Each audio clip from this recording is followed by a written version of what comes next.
Hello student, in this video, we'll try to understand the operator and its precedence with reference to comma and assignment operator. I have declared int a, and when I say a equal to 1, 2, 3, you may wonder what value gets stored into a.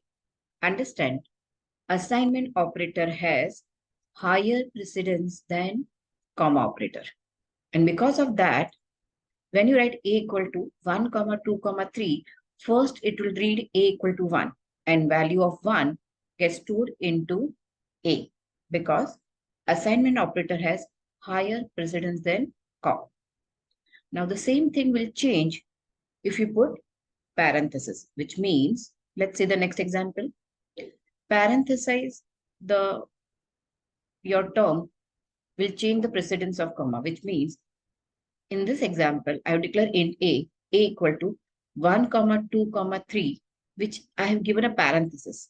So as we know the basic rule, the moment I put parenthesis, the precedence of this side will increase. And now comma operator read left to right. So how it will read 1, 2, 3. So finally it is reading value 3. And then assignment operator will apply. So value of 3 gets stored into variable a.